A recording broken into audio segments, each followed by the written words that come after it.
Hi, everyone. Welcome back. This is episode 13 of PODTC. I am joined today by a good buddy of mine, someone who used to be on the OTC exec board. She did some great work for a couple of years. A lot of you know her already, but I today am speaking to Robyn Marrufo. How's it going, Robyn? It's going great. Thanks for having me, Jonathan. I really appreciate you agreeing to do this. So I cornered you. That's a bad way to say it. I approached you at NISTS this year, the annual conference a few weeks ago in St. Louis, and I thought it might be a really good idea for us to go through kind of what the conference might look like for some of us. So anyone that might be looking to go to the conference in the future, if you guys have the funds or have the sponsorship from your job to go and such. We're going to kind of talk about how this year's conference went and some of our takeaways and things of that nature, and who better than, someone who was there with me. So I want to first start, highlight who you are, Robyn, and how you've gotten to be where you are today and such. So could you tell us a little bit about yourself? Obviously I spoiled your name, but where you might or where you do work and how you've come to, get into this role and such. Awesome. Well, um, I thought about it long and hard how to make this as brief as possible due to my age, Jonathan. You don't Um, need to be brief. Let us know.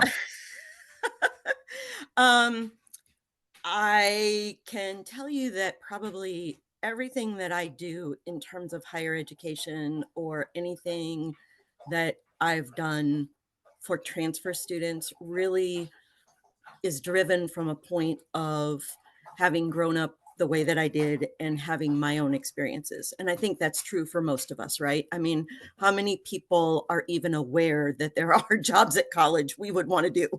So, never had a clue. And I'll get to it later, but I literally am here today because of a job posting, a student job posting on a piece of paper outside a campus building for work study. So if it weren't for federal work study, I probably might not be here. So anyway, um, I am a native Buckeye. I grew up in extreme northeastern Ohio, but on the literal county line of Ashtabula and Lake. I hail from the Ashtabula County side, went to public schools the entire time growing up. And for anyone who knows Ohio and how many counties are quote unquote economically, socioeconomically Appalachian, that pretty much defines how I grew up. It was very rural. I didn't come from a household of many people because it was just my parents and me, and loved going to school. Felt very, very fortunate at that time to have what, looking back, was a great K-12 experience for what was offered. You don't know until you're older what you didn't know and what you missed out on. But bottom line is about K-12 and just my overall where I grew up and having parents who cared, I feel very fortunate. Um, typical blue collar. I'm first generation. Um, I had, other than parents who knew because they didn't really love their overall economic circumstances, nor how to really, I don't think, change those economic experiences significantly. I think they were of the generation and of the attitude that they wanted their kids, thinking that they'd have more, would all go to college. That was in their mind the ticket out of, whatever situation they felt they might have been stuck in. So dad worked with dad who had dad who worked in a factory, and mom had quit her job in downtown Cleveland that was a corporate position to stay home and move out into the middle of nowhere in the wilds of Ashtabula County. with orange water coming from a well and a septic tank and all those great things. Cows that cavorted with the family dog and all that good stuff that goes along with it. But bottom line is they wanted me to go to school. I had great opportunities, K-12. And other than having, I would say, great teachers, the school counseling situation wasn't so awesome. And again, you don't know what you don't know. And my parents really didn't have any help with, what to expect. Um, I didn't know what to expect going to college. So I think a big thing for me, fast forwarding even to today, is I try all the time to think about what it's like to not know our systems that we take for granted, that we operate in, because I came from a background where none of that was known, and they were sending me into the unknown. So, a school counselor, I think probably tried or thought they were trying, but ultimately said something to the effect of, if you just want to be a teacher, then why would you bother to take physics? Why would you bother to take calc and pre-calc? Subjects that chemistry, phys, it went over my head. And I had realized that I wasn't going to be bound for Ohio State and ophthalmology like I originally thought, but had decided that I wanted to teach the visually impaired. So, it, having done all of that, at least I had a mom who was willing to research in the old days, in the dark ages, via paper. So, ended up visiting a couple of schools out of state, went to Florida, went to Colorado to visit colleges, had already been to Boston because when the factory would shut down, frequently we would go east for a couple of weeks for vacation.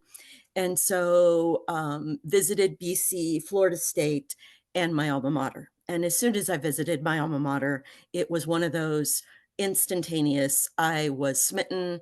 And fast forward 45 years or whatever, I still love my institution and had an awesome experience. So I wasn't a transfer student. I'm a native Buckeye who went to school in the high plains of Colorado. So I like to refer to myself as a high plains drifter. And I miss Colorado every day and don't know why my husband and I moved back. Sometimes look back on it and say we made that decision for my parents due to their aging, but we still miss it every day. We miss friends. We just miss climate, everything. But anyway, so picked a great school for me. Didn't attend orientation because orientation was offered prior to the factory shutting down for vacation. And since we couldn't make the drive or afford to fly out an extra time, I didn't have an orientation. So this is where the admission office and work study comes in. In finally getting to the campus for first days of class, my mom takes me. I sign up for classes without any academic advising. I still don't know exactly how that transpired, but I did. My father recommended all the classes, and 3 out of the 4 I didn't do well. I got C's in 3 of them. The only class that I needed for my degree that I got an A in was the class that was a freshman level biology class that was like 200 students and a lab. So bottom line is didn't have a great experience with regard to transition academically. Literally dad's words were take it day at a time and, let us know what you need. And they dropped me off. But just prior to dropping me off, it was okay. Well, we need to set up a checking account somewhere at a bank, and you need a job because you've been offered this financial aid. So we need to find you a job. Well, we all know, we all get phone calls if you work in admission. We all get phone calls because admission starts with an A. And if somebody needs to reach an institution, where do they call? The admission office. So the first job posted was for admission, didn't make it beyond that, and got the job. So worked in admission the entire time. Basically, I was an undergrad except for when I was an RA, and learned pretty quickly into my freshman sophomore year that I needed to try to save money by working for food and rent. So I became an RA for purposes that weren't necessarily for growth, but for saving money. And it too was a phenomenal experience. So I went to school to become a teacher for the visually impaired. Along the way, completely fell out of love with that and completely fell in love with higher education. So I always say that, you know, before I ever met my husband, which was after graduation, my first love was falling in love with my school, falling in love with higher education. Had great mentors along the way in student services. I'm a res hall geek. And just bottom line is I had a great undergraduate experience, made tons of mistakes along the way, but graduated in 4 years, got a degree I ultimately didn't want, but it still had an awesome experience. And it was all because of connections. So again, that brings me back to today and the fact that just by virtue of luck, again, I felt like I picked the correct institution. I felt like although I picked the ultimately incorrect degree program, I was lucky with the experiences that I started to have and the people that I met along the way, and they made all the difference. So, um, fast forward to getting a couple jobs in private small schools. The first one was in my birth town of Painesville, Lake Erie College. Spent a year there when they were in incredible financial distress and were becoming co-ed. Yes, Lake Erie College used to be female only. But I had, again, by luck, a phenomenal territory to recruit. And it was literally the Eastern Seaboard to Southern Virginia. So I was on the road for like 10 weeks straight, anywhere from North Shore, Boston, down to Southern Virginia. And if you know Lake Erie College, it is very horsey and very humanities and arts and science laden. And it too was a phenomenal experience. Um, Worked with alumni in their homes, worked with people downtown Greenwich Village, you name it, rural Virginia to New York City, Boston. It was an awesome experience. They were not doing well financially, and I had a longing to try living on the East Coast. Again, got very lucky, worked for an awesome school in Massachusetts and had a phenomenal director of admission, another great mentor. And this time I was completely out of my comfort zone because I might be a res hall geek, but I was also one of those band nerds and theater geeks. And by this time I had met my husband and we were together. He's a jock or an ex-gymnast. So I was working at Springfield College, and it is all about the human spirit, mind, and body.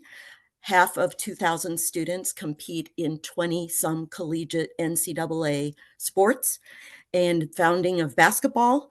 And I was working with people who wanted to be ATs, PTs, and OTs, and that was not a background from which I came. So again, great learning experiences. Went from working with the significant wealth of people who own horses and want to come from Massachusetts, Connecticut to Ohio to people wanting to really have a very, very specific kind of lifestyle. Springfield is a very close-knit community, and I was honored to be a part of it for about 15 months. I didn't last long there because my alma mater had finally decided that they would allow recruiters to only have a bachelor's degree. So Having loved what I was doing, I wanted desperately to do that work for my school, because most institutions that are small and private, like Lake Erie and Springfield, um, they have alums who recruit. Typical trajectory is to graduate, you've been a tour guide, etc., orientation leader, whatever, and you become a recruiter. Well, I wanted to do that for Northern Colorado.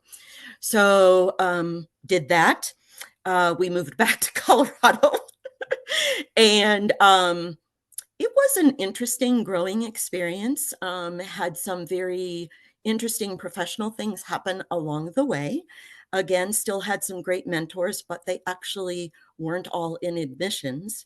And finally made a decision after a couple of years of working with colleagues on the academic side, working with faculty and such, decided that I needed a master's degree to go anywhere in higher ed. I loved what I was doing. I loved the people that I was doing my work with, and had started working with international students. And again, by luck, nobody else in the office wanted to work with international students. If you think that nobody wants to talk about transfer because it's complicated, try working with an international transfer. And nobody in the office wanted to touch it. And I was the only stupid one to step up and say, I'll do it. And actually, it was the most rewarding experience. And it just fueled even more my desire to stay in higher ed and grow. But I traveled so much throughout the state of Colorado and into parts of Wyoming. Again, High Plains drifter. Totally different than recruiting in Boston and Princeton, New Jersey, and Philadelphia, New York. Um, I knew that I had to step away from my job. And by this point, we were married, and chose a degree program that would be workable to become that school counselor that I never really got, or to stay in higher education. So needless to say, undergrad, I picked a degree program that was definitely wrong for me, but still made it work.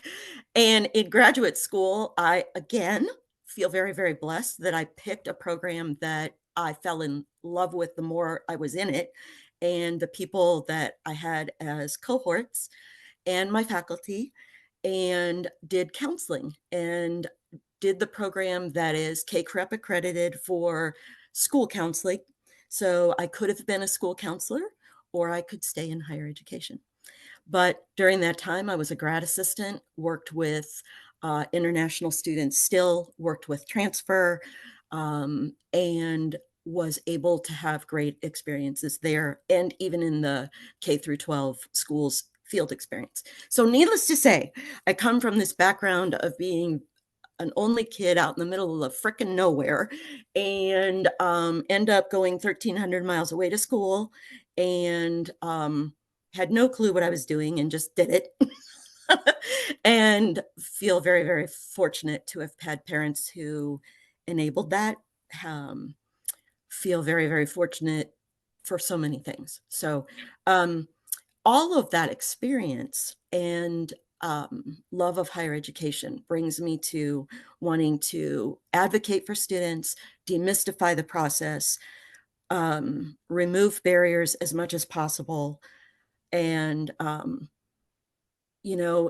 if I'm dealing with a student who comes from a very, very, um, we'll say wealthy background, meaning they have lots of resources. Their parents may have been college students. Their grandparents may have been college students. They've probably been UT alums for like 3 generations.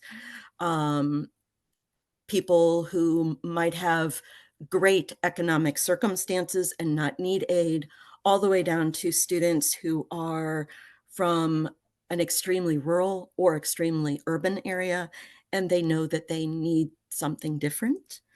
I enjoy working with such a variety of students. When had the opportunity to take time off of work and pay to go to NISTS, I wasn't able to be funded. So David and I decided that we would make a mini vacation and trip out of it. I just knew that NISTS was critical. I had talked to somebody in the transfer advising community, and I said, tell me,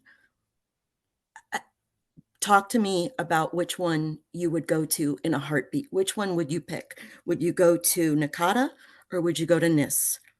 And hands down, it was nothing against NACADA and the support in NACADA, Sure. but it was all, you won't get any other experience other than going to NISTS. So NACAC, NACADA, nothing prepares you like the experience that you and I just had and all the hundreds of people who experience NISTS. Sure. So when you love transfer and want to advocate, if you want to talk about anything from the quote unquote corporate nonprofit, Ascendium, EAB, Gardner Institute, did I already say Aspen Institute, Ascendium, all the way down to, those of us who recruit students from tiny towns, this conference has you covered. Yep. So Yeah, it's the big one where transfer is touched on in a lot of the different large organizations, but it's just not, this is the only conference where transfer student is the only focus, and everything that revolves around transfer land is the only thing that we talk about. So it's super refreshing. yes, Obviously, speaking to people that speak our language is just a nice, because we're used to being at institutions where maybe we're one of one, we're one of a few, we're one of, depending on the size of the team, but when you're in a room with hundreds of people kind of speaking the same language, it is a refreshing way to network and to grow and to learn together. So I agree with you. I guess that kind of just rolls into this, and you kind of said like this was your first time in attendance, but could you tell me a little bit about your experience at NISTS this year? I wasn't quite sure what to expect. I had this overwhelming sense that it would be amazing. And I expected, I think, for it to be amazing, but I wasn't quite sure how it would be. And I I think it far exceeded whatever I did expect. Um, I think one of my takeaways was that we often in transfer, I think, realize that we're kind of underdogs and we're kind of sometimes feeling like we're swimming against a system or upstream against the river that's flowing the other direction. And I know, at least for myself, I don't always think that my ideas are mm, maybe optimal for trying to put into practice. Sure. And I definitely came away with a lot of affirmation that I'm not completely insane and that some of my ideas are right on what I heard. Um, I heard a person from the Connecticut state system mentioning at lunch that we have to advocate. And I attended a session where someone from another state consortium ended up breaking down and literally crying because of the passion for what they do. So, I mean, it was just, I don't necessarily want to say it was transformational, but it was in terms of my paradigm of thinking that we really do need to continue to perseverate on some of the ideas we want to see happen. Yeah. I you said transformational for a second, and I thought you got super punny on me. But Sorry. trans transformational also makes sense. Yeah. So other than, I mean, that's pretty epic to have someone so moved by, their presenting and stuff. But is there, other than that one, maybe, was there a particular session that stood out to you? And if so, why did it stand out to you? Mhm. That's really, really hard. It Coming can be away from a multiple. conference of Yeah. this breadth and depth, I think it's hard to come away with just one. Hmm. If there's 2, 3, I mean, that's totally fine. I guess it was really the 2 that were put on by the same person about different topics, but it ultimately came down to the advocacy, and it came down to that passion and knowing that that person didn't give up. She wasn't just passionate.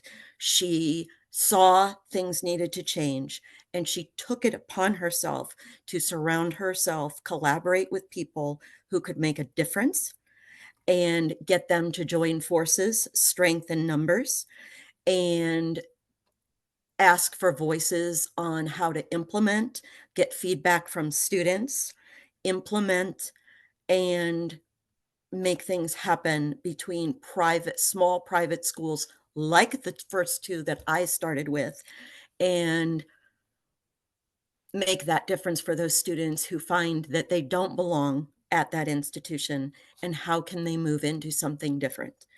Um, So her name is Judy, and it's a hyphenated Nini Smith, I believe, and she's in the Minnesota private school system, and she was just incredible. She's this diminutive stature person with an incredibly loud, meaningful voice to advocate for students we work with. So Good one. You didn't come to my presentation, so I'll not hold that against you. But it sounds like you got to hear some good ones nonetheless. I did. I happened so one of the things that I decided to do, and this is just, I don't know, I've done it before. I've presented at conferences, and I enjoy, especially at this point in my life, being able to give back in ways that might be of a little bit of help. And so I volunteered for a bunch of sessions. I think Mhm. I volunteered for 6 out of the 9 to be a room monitor. Well, that was useless because the people introduced themselves, did everything they needed to Yeah. do with regard to timing, and made sure that everyone did their evaluations. So there was no need to be a Mm. room monitor, but that helped because it helped to meet people. It helped Sure. to get to know people in NISTS a little bit. And I would recommend trying it as a way to just tepid the waters to get involved, because no cost, no, I think the opportunity cost there was that I didn't get to see your presentation is why I'm mentioning this. I'm just giving you some Because slack. I'm I not chose upset. something about involving faculty, and that's why I missed you, Jonathan. That's okay. We can talk anytime. You don't need to come to my session. It was an easy poke at you. I need to hear more about technology and that information that you bring. So that just shows one of the variables and how the different breadth of topics that were just discussed and Hmm. presented. It's crazy. Yep. So the overall theme was leveraging full steam ahead and leveraging our wins to fuel system change. And the big takeaway was advocate, advocate, advocate. Um, the themes that we talked about were how to better access and better affordability, and how to increase our work to make sure our students are well so that they can graduate, so that they can accomplish their goals and be well. Um, Another focus was fostering inclusion and engaging students and making them feel part of a community so that they're accepted. And again, back to wellness, so that they have an identity and camaraderie on campus. They feel they have the tools to persist. There were topics about how to lead and be the advocate for change. How do we use data, and what narratives do we use to make those changes? Of course, especially with all the governmental pressure to not do so. There were topics about how to support our diverse populations and our special populations, anything from people of color to those of us first gen and low income, those who are adult students and who happen to be parents, those who are caregivers and sandwiched in between taking care of their own kids and taking care of their parents, neurodiversities, different disabilities and trauma, helping military students. Awesome presentation that involved non-traditional and military students from UMich. Um, there were topics on how to optimize matriculation stuff. You know, we talk about procedures and how do we make that bridge from school A to school B? How do we, who does the work? Why do we do the work? Can we improve the work? If so, how? Those kinds of things. There was a Yeah. lot about that as well. And of course, how long is it going to take me? How much is it going to cost me? A lot of topics about streamlining credit transfer and pathways. So anyway, there was a lot, there were a lot of ways to take Yeah. information You're right. away. And I mean, it's multiple days. It's at the national level. We love the OTC conference. We love putting it on. I learn a lot every single June that we offer this, but obviously it's a one-day program. We have great breakout sessions and we have incredible people that work in our state. It's Yes. nice to also get kind of the outside view as well. So this was a really great way to kind of do that. And also, I know that you're hitting on all the different session topics and how we discussed a bunch of data and you know, important things. But another big thing about conferences obviously is about networking and, you know, like, so how did you feel like the overall atmosphere and the different networking opportunities were at the conference? Everything from the very first session for those of us who were noobs to your Ohio social evening Yeah. to Heather Adams and Transfer Nation, where you got to converse with people from California and Connecticut and Virginia and South Carolina and Texas and North Dakota and Colorado and Wyoming. It was crazy. It was crazy good to be able to find out that even if you're working with the financial side of things versus the personal counseling side of things, we all have the advocacy in common and we all want to be change makers. I think I may have shared this with you at closing session, but never shy to speak up in, I think, the last breakout, session 9. So that's the other thing. You have 3 or 4 amazing, huge presentations and coming together as a group. And then there were 9 breakout sessions in the matter of 2 full days, 3 days, if you consider half of Wednesday and half of Friday. There, our last session, there was talk about admission and how do we attract students. And there was talk about um, how do we advise students, but there was no talk about those of us who have had jobs created for pre-transfer advising or after early admission and the early piece of onboarding. Yeah. And by asking a question of the presenters, it brought people up to me at the end and said, "Oh my gosh, I was wanting to ask that question. Oh my God, thank you for asking. Thank you for bringing that up because we feel kind of like we're in this really, really niche spot of an already underrepresented population. And we don't have anybody to talk about this particular microscopic, what we really Yeah. need to know." So, anyway, yeah, does that answer? It does. The And I mean, networking was amazing. I was gonna say I always meet. This was my second time going, so it's not. I wasn't. You called them quite. I wasn't a noob, but I was. It's not like I'm a.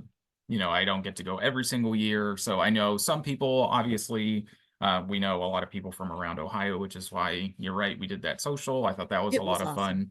Thanks. And but it is also nice to I got to see a couple people that I had met a couple years ago when I went. And then there was also quite a breadth of new people, and the sessions are really great. And I always, go up and at least say good job or, something along those lines just to kind of meet more people that way. But um, I know there's obviously going to be quite a few things that maybe you didn't expect going in, but was there any surprises or like unexpected insights that you had gained from attending the conference?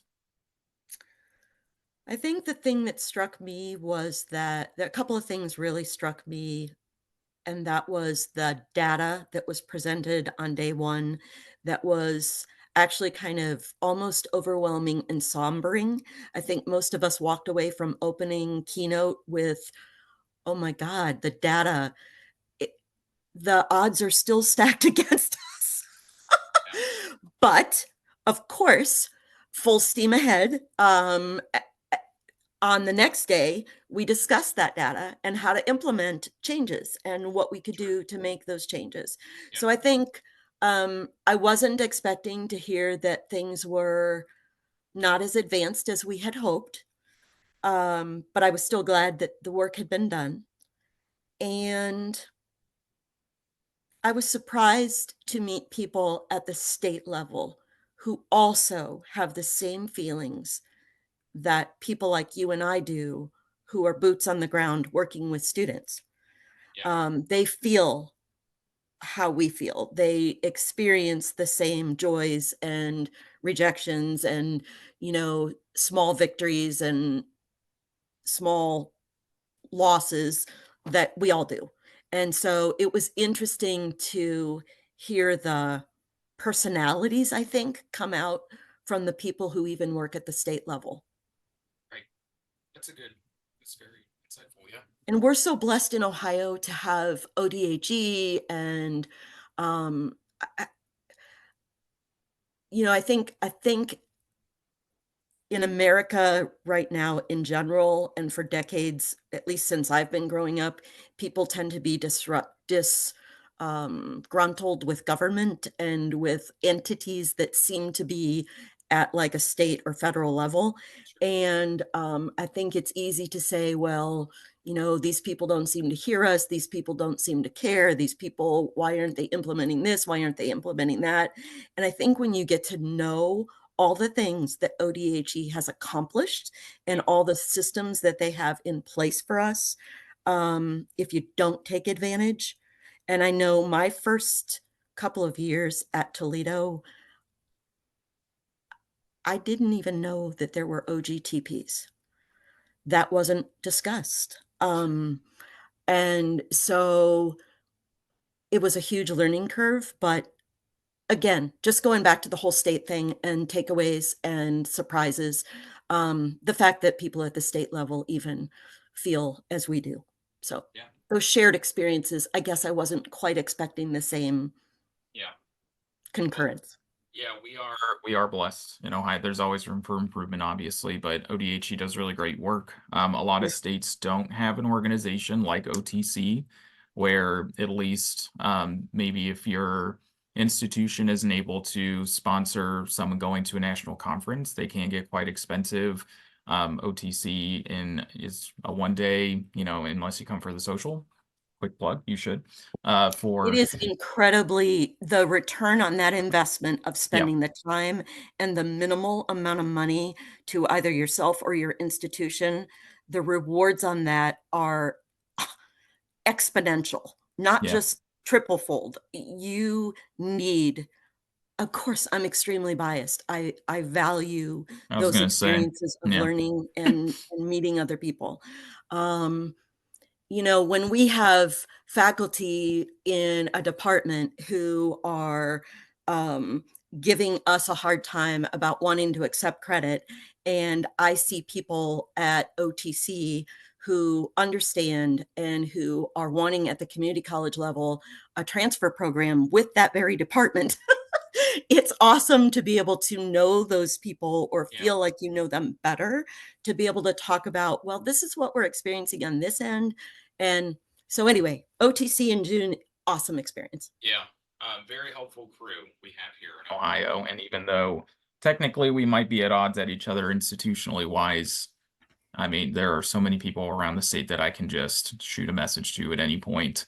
And what is it that you guys do when it comes to this? And a lot of times it's some of the same frustrations, but sometimes it's also actually we started doing this and it seems to be catching on. So Yep. having those and like I was saying, at the national level, it's really great. You could, from South Carolina, you can shoot a message at any point as well. But yes, I agree with you that I think the OTC chip is a bargain. The conference is definitely a bargain. It's always during the summer months, so it's nice. You never have to worry about weather here in Ohio in June.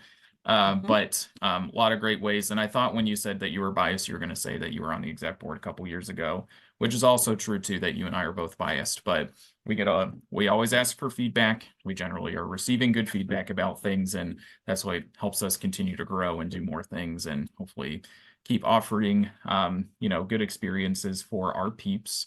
I guess that's a quick shameless plug. So June 14th this year is the annual conference at Ohio Dominican University, and registration for that should open soon.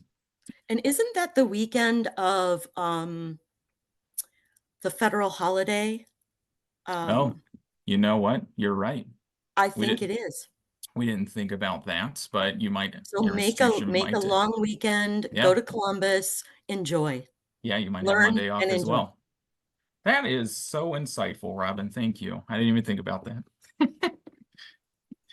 Hey, Um, I'm always up.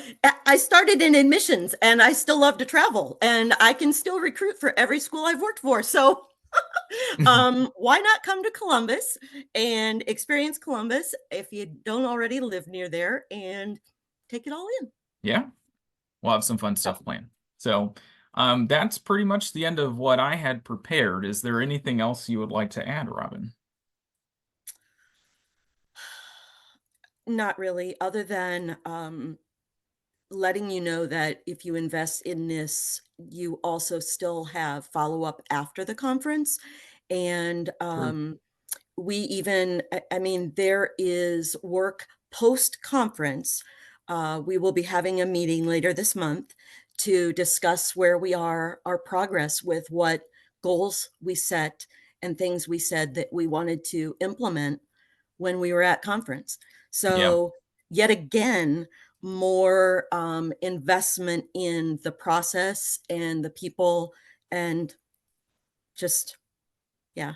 it's a good point too. It's just nice because sometimes you go to a conference and you're like, this is great. And then you come back and you kind of get into the midst of your normal day-to-day job and just trying to stay afloat sometimes. And sometimes these are grandiose ideas that take a lot of time and effort and teamwork and advocating on your behalf with higher ups and whoever else that these are important and things that need done for our students. Sometimes those things start to slip away until you go back to the conference again, and then you think, oh, these great ideas, here's some new ones. Then you get bogged down in the day to day. So the follow up is really nice, and just kind of hearing here are people that are staying on top of it. Maybe that's maybe more or less a way for us to stay on top of our own things and held more accountable. That's the word that I'm thinking of. Yep. For our actions. Well, and I can also tell you that I um, was so nervous about today and had done a review of the conference the day after the conference in my head and tried to formulate ideas then. But I have to tell you, just doing this today has held me accountable and made me realize there are people I haven't followed up with. There are things I haven't mentioned to people on campus that I want to talk about. So just even this is an awesome refresher. So anyway, See, I did you uh, a favor while you were doing me a favor. you did. See that whole reciprocity thing. It's huge. Yeah. Um, so really quick, what were some of the answers to questions that you gave me that you had, like having been twice, um, and presenting twice? What did you take away that you were surprised about? So because presenting this time, I did present last time as well. So that one didn't catch me off guard. I'd say the first time I went, it was I had presented state level quite a few times, but this was kind of my first experience a couple years ago at the national level, and just the large room in comparison and the number of people. But I think we've had really good experience, and I don't want this to necessarily sound like a shameless OTC plug all the time. That was my first actual conference presenting experience, and that really did help me, I think, feel a lot more comfortable at the national level. It was kind of the same. It was a larger atmosphere, but it was still a bunch of professionals who are there and ready to learn, and they're going to ask you questions about things. And I think that we have a lot of compassionate people in our field that are very understanding that maybe you don't know the answer to literally everything, that you're just there to share your ideas. And that was something that I got to do this time again, which was really nice to kind of highlight some of like the tech pieces that I've been working on, kind of stuff that maybe, not everyone gets to touch on all the time. But when it came to 2 years ago, it was still COVID-y. Everyone was in masks. There was a giant ice storm, so a lot of people couldn't even make it to the conference that signed up to go to the conference, which would be just terribly sad. It was in St. Louis 2 years ago as well. The arch was frozen and I couldn't go in. So this time it was kind of nice to get a redemption on that, and I got to Yay! actually go up. It was 65 and sunny the entire Isn't that time. crazy? It was The so nice. dichotomy of weather. It was a little sad to be stuck inside all day just with the nice weather in February, but I got outside every moment that I could and went on really long walks and made sure to, see downtown. But the networking I thought was top tier, and was something that I got to do a little bit a couple years ago, but again, not as many people, COVID, ice storm, all of that. This year, full conference. I think I read that there was 700 plus people that attended the conference this year. So like plenty of people to engage with, plenty of people to learn. And when you present, there are a lot of times where, when you're in the room, you're presenting, you're going to see the people in the room, they're going to engage and ask you questions. We had a very engaging crowd. So like if someone asked a question, a lot of times before I even had a chance to answer it, someone would chime in and say, actually, my institution's doing something really cool with this. And it was we had about 15 minutes just to go back and forth at the end. And it was very nice. But seeing those people later, I presented on day one, which is my favorite because like I get a little anxious about things, and then being able to get it out of the way and then getting to more or less enjoy the conference at that point, I think is my favorite way to present. But it is also nice because then I remember I was walking around like the poster session later that evening, and I was like, oh, hey, you were just in my session earlier. Tell me about your poster. And we got to talk about that. After the conference, we were walking away. I saw another guy. We chatted for about like 20, 30 minutes after the conference ended. So it was it was a nice way to, it beefs up your LinkedIn connections a little bit, your number, but also just to know like, hey, I'm in South Carolina. Hey, I'm in New Jersey. Hey, I'm wherever in the United States. And some of these problems that we face are also being seen elsewhere. To know that some people even look to what we're doing here in Ohio as maybe not like a blueprint, but just seeing like, hey, this is what other states are able to accomplish. Maybe we can start, because I mean, like things that we do take for granted at the state level. You were talking about OGTPs. A lot of states do not have things like that, and they don't even have tag courses or anything like Right. that. And Right. then some states have complete state level, institutional, so again, there's always room for improvement, but it's not like we're also, we have places to look up and down. We're not only looking up when it comes to stuff like that. So it's a really great experience. I'm really glad that I got to go. It's only like an hour flight, so that's always nice too. They fly direct from Cleveland to St. Louis. But yeah, That's awesome. I had a great time. It was definitely worth the time and the investment and getting behind on my emails.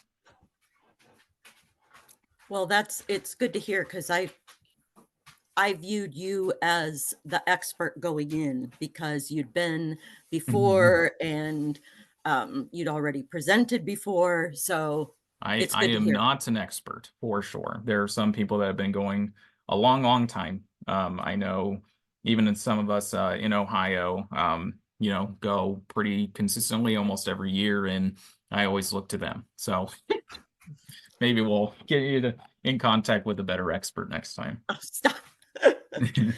um, I This was good.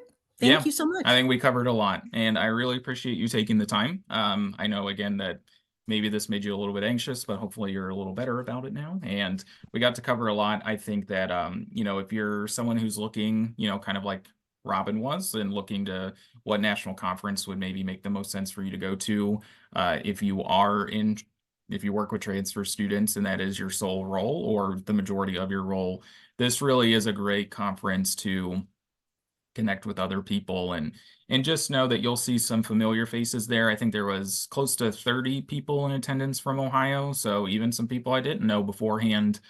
Definitely I got to meet there and got to see their presentations, and they came to the Ohio Social as well.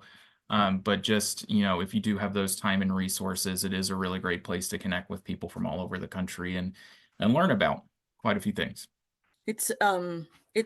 It can be a hefty price tag in terms of financial cost and personal time, but at the same and work time, but it's at a good time of the year for most of us.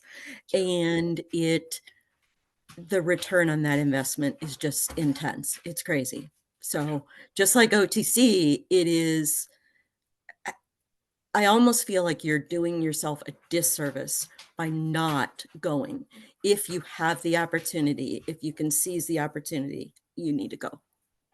So Well, thanks again, Robyn. I really appreciate you. Like I said earlier, we will have some more information coming out about our conference here soon.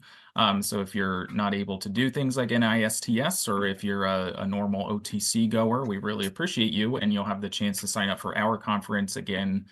Well, yes, well, coming up in June. Like I said, on the 14th, we'll have more information about the social the night before and everything coming out soon. So stay tuned for that. Thanks, everyone. Have a great rest of your day. thank you. Bye, everybody.